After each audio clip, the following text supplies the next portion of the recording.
Gondolom nem vagyok egyedül azzal, hogy nagyon vártam már a tavaszt, a hosszabbodó nappalok és a csontot is átmelengető napsugár, és persze, ahogy kinézek a konyhaablakból a zöldellő fű, látványa mind-mind pestítő hatással vannak rám, és nem csak rám, hanem a gyerekeinkre is.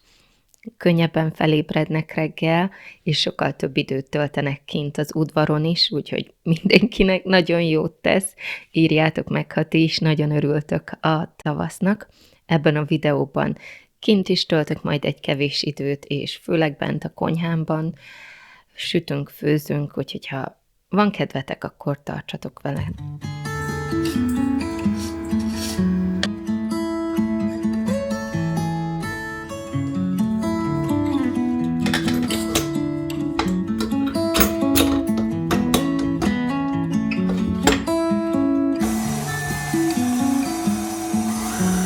Ezen az adott reggelen egy tejás süteményt készítettem.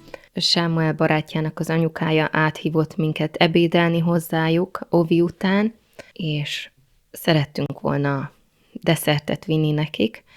Erre a délelőtre készítettem el ezt a tejás süteményt, kekszet.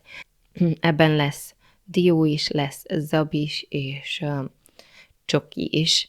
Az egyik kedvencünk, mióta megismerkedtünk vele, egy gyerek receptes könyvből, és nagyon-nagyon bevált nekünk, nagyon szeretjük. Úgyhogy ha ilyen vajas kekszről van szó, akkor van 2-3 ilyen recept, amihez ismételten fordulunk, és ez az egyik.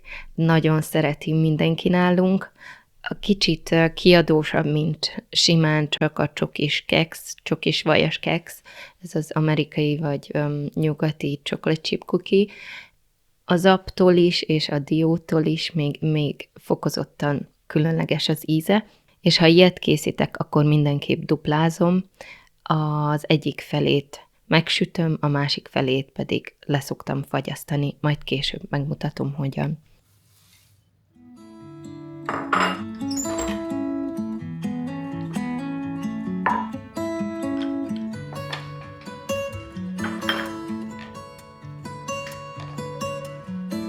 Mint máskor is a teljes receptet beteszem nektek a leírásba. Én az ilyen kekszeket langyosan szeretem, mikor még a csoki olvadó félben van, és nem dermed meg. Persze másnap is nagyon-nagyon finom, főleg forró tejába mártva, de így langyosan azért nincs párja. A 2 tepsiből itt most csak egyet sütöttem meg, a másik tepsit betettem a hűtőbe vacsoráig, és csak amikor leültünk vacsorázni, akkor tettem be a sütőbe, mert 10 perc alatt kész van, és még langyos, kifolyik belőle a csoki, és mennyei íze van.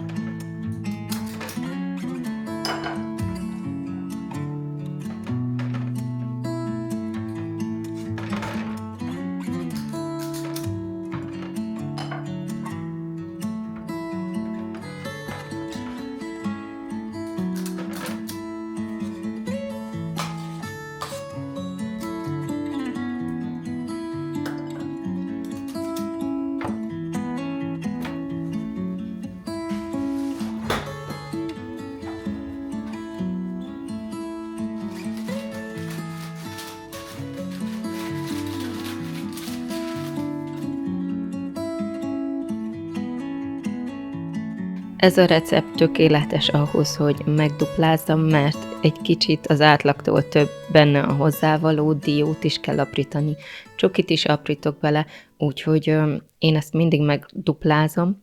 Úgy érzem, egy jövőbeli napra majd macerát spórolok meg magamnak, és a fagyasztóba kerülő adagot, ahelyett, hogy kiadagolnám kis gombócokká, így szaloncukor alakúra szoktam formázni a sütőpapírban, és így fagyasztom le egy rút formájában, majd ezt fogom felkarikázni, félig olvattan tepsire helyezni. Ugyanolyan szépek szoktak lenni, mint a frissen készülő gombócokból sült keksz. Egy kicsit így gyorsabbnak találom eltenni a fagyasztóba, és nagyon-nagyon szeretem azokra a napokra, amikor vendég kisgyerek jön hozzánk, és nincs semmi édesség itthon, olyankor 1 órát hagyom konyhapulton, szobahőn, és fel is szeletelem.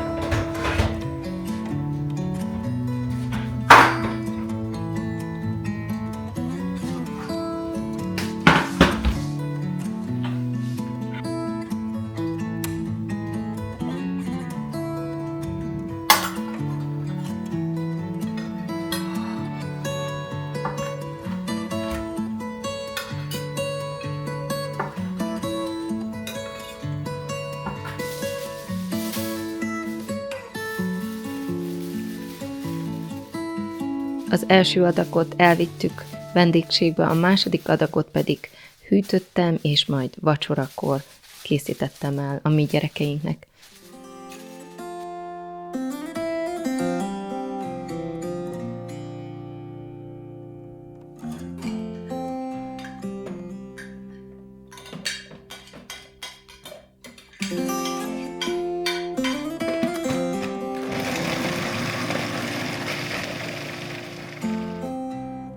Másik nap előkerestem a már fél éve hűtőben tárolt tepertőmet, amit még a marhafagyú készítéséből nyertem.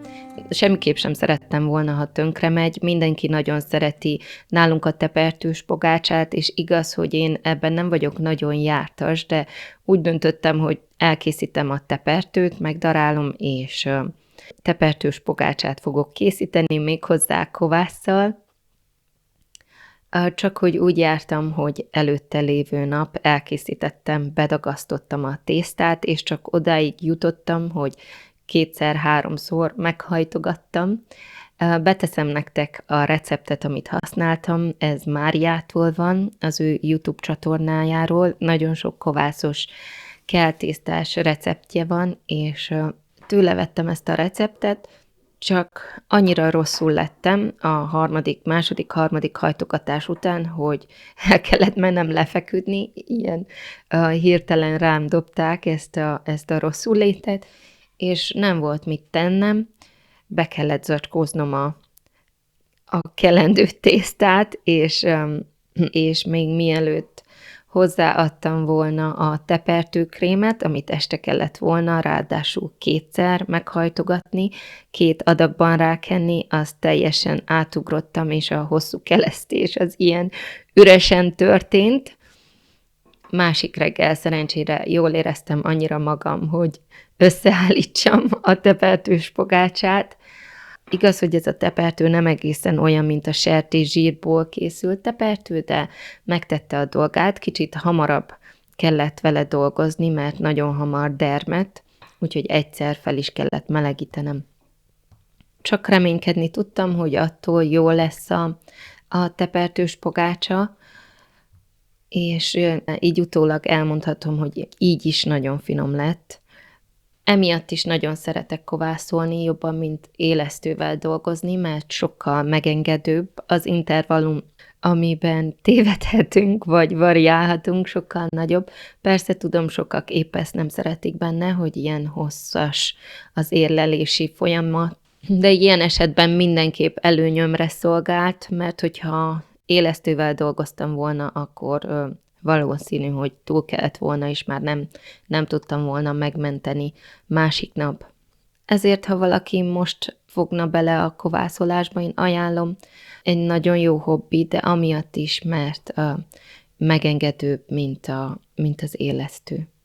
Van egy néhány alapdolog, amit érdemes megtudni, megtanulni, de alapvetően elég sokszor el lehet térni a szabálytól, és mégis jó eredményt érni el.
A megmaradt tepertőt elteszem majd egy következő tepertős pogácsához, amit szerintem nem sokára el kell készítenem, mert mindenki oda volt a tepertősért.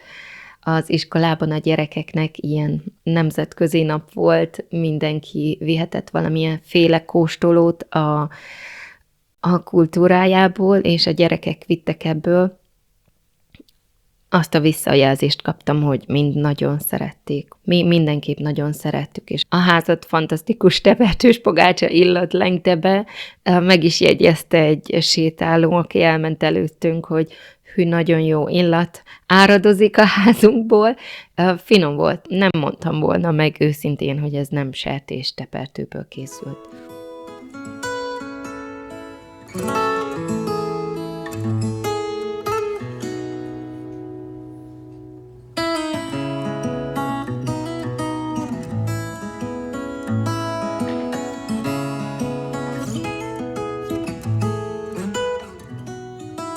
Nem szerettem volna most macerázni a kerek kis formákkal, az igazság, hogy nincs is egy nagyon jó kis pogácsa szaggatom, úgyhogy úgy döntöttem, hogy most téglalap alakú pogácsáink lesznek, és szerintem így sokkal kevesebb a leesendő adag, nem kell vigyázni vele, hogy állítom össze a hulladékot, úgyhogy ajánlom nektek a téglalap, a kocka alakú tepertős pogácsákkal egy kicsit kevesebb a macera.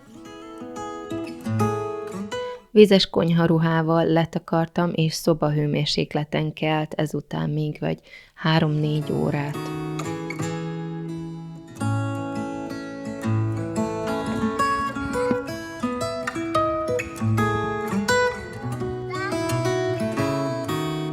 Ebéd után nagyon szépen sütött a nap, és alig vártuk már Sámuellel, hogy kimenjünk az udvarra, a rózsáim szinte könyörögtek, hogy metszem meg őket. Az őszi meccés elmaradt, de úgy döntöttem, hogy most mindenképp neki kell látnom. Ettől tökéletesebb időre nem várhattam, még ha nem is éreztem túl jól magam, nagyon szívesen mentem ki a napsütésre.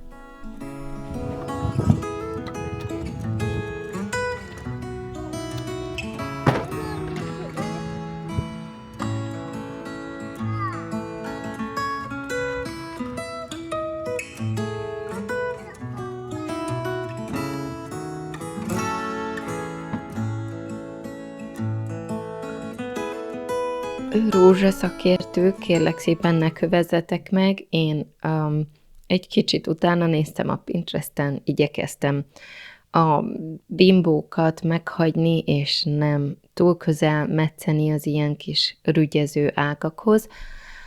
Remélem meglátjuk majd, hogy alakul az idén a rózsa, az ember folyton tanul ebben is. Bátorkodom azt gondolni, hogy sokkal jobb így nekik, még ha nem is professzionálisan vannak megmetszve, mintha senki hozzájuk sem nyúlt volna. A kis fűszeres ágyásomban találtam csalánt, és mivel ez nem volt, tudtam, hogy ez nem volt permetezve, bátran kiszedtem, és bevittem a konyhába száradni. Nagyon szeretek tavasszal és ősszel csalánteját inni, magában is, de keverve is, később majd, ha megszáradt, akkor majd megmutatom nektek, hogy mivel szoktam keverni. A szobanövényeim is igényeltek egy kis figyelmet, egy átültetést. Ajándékba is kaptam egy kis szobanövényt, amit egy nagyobb kasbóba kellett ültetnem, úgyhogy ha már ilyen gyönyörű idő volt, akkor erre is sort kerítettem.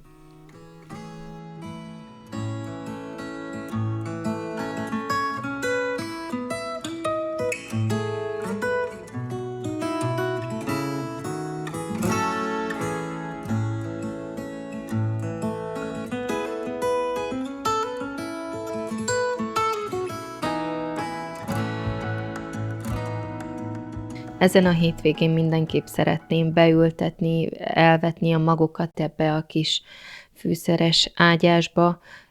Beletettem már egy petrezselyemzöldet, a tavalyi medvehagyma kihajtott, és tervezek bele még ceruzababot és salátát vetni.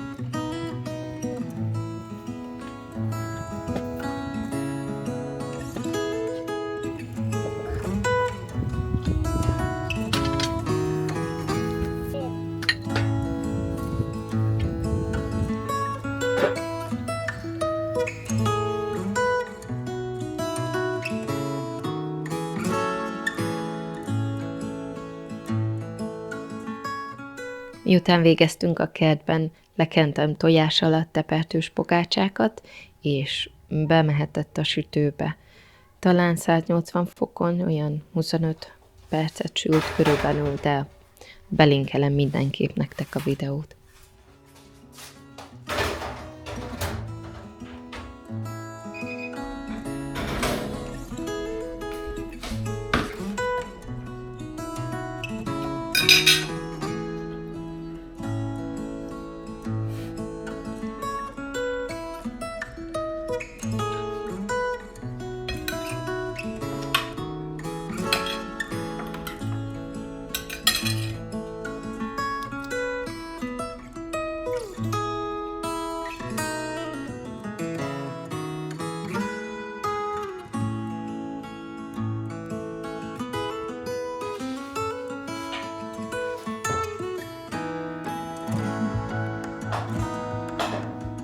Az ajakbalzsamos kis tégelyeinkből 3 is kiürült, úgyhogy úgy döntöttem, hogy itt az ideje annak, hogy újra feltöltsem őket. Nagyon kevés kakaóvajat, marhafagyút és kókuszvajat kevertem össze, nagyon kevés megy ezekbe a kis tégelyekbe, kis dobozkákba, úgyhogy nem érdemes nagy mennyiségeket kell dolgozni, így egyenlő arányban próbáltam a 3 zsíradékfajtát összekeverni, és még így is maradt meg egy 4. kis dobozkába. Én nagyon szeretem ezeket a zsírokat, vajakat. Még mielőtt arckrémet készítettem volna magamnak rendszeresen, azelőtt csak is kókuszvajat használtam az arcomra évekig, én nagyon szerettem. Így kombinálva a 3 talán még jobb.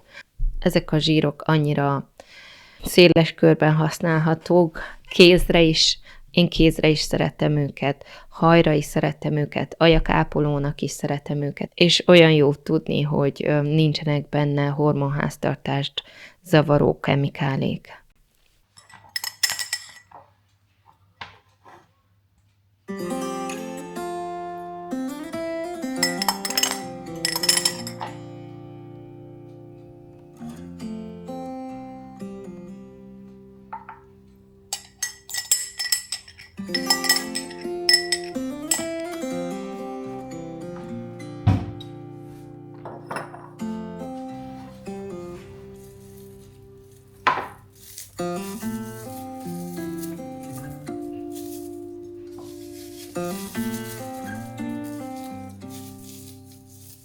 A kertből szedett csalánt is beszáradt, beletettem a tálkámba, és adtam hozzá még más növényeket is. Magában is jó, én úgy is szeretem, de volt nekem szedve elég sok bodza, online vettem citromfüvet is, és azt is tettem bele,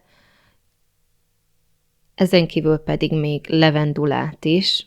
Szerintem nincs ez a bolti adalékanyagos ízfokozókkal teli teja, ami a nyomába érhetne az ilyen magacette gyógynövényeknek. Hogyha egy dologban bátoríthatlak titeket a mai videóban, az, hogy nyugodtan szedjetek magatoknak, szárítsatok magatoknak növényeket, gyógynövényeket, mert sokkal ízesebb tud lenni, mint a bolti. és tudod, hogy mikroplasztikot sem iszol, mert még a legtermészetesebbnek mondott teázacskókban is található valamennyi plasztik, és a forró vízben ezt ki tud ázni, és mi megisszuk.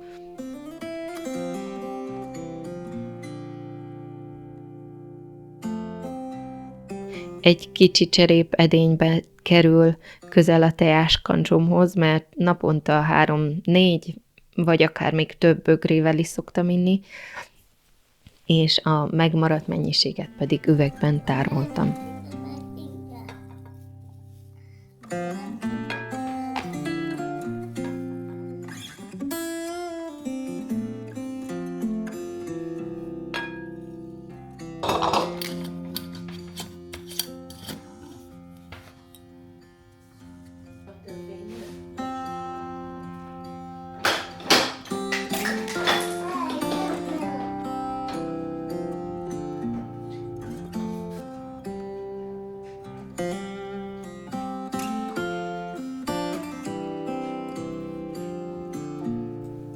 Az aljagbalzsamba ezúttal nem került méhviasz, így sokkal-sokkal könnyebben elolvad a számon, hogyha valaki ezt nem szereti, akkor egy kis kanálnyi méhviasz segíthet ezen. Szerintem én legközelebb majd adok hozzá.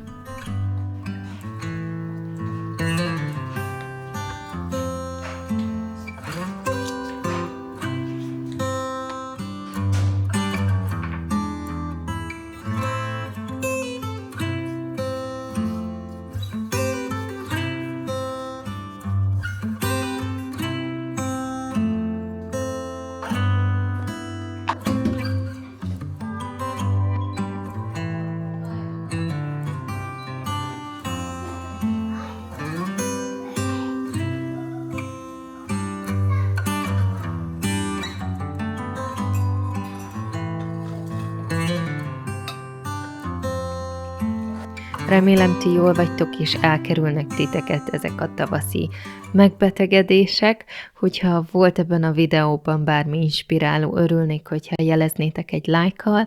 Ha tippetek, megjegyzésetek van a kommentekben, szívesen olvasom ezeket. Vigyázzatok magatokra, legyen szép napotok, minden jót, sziasztok!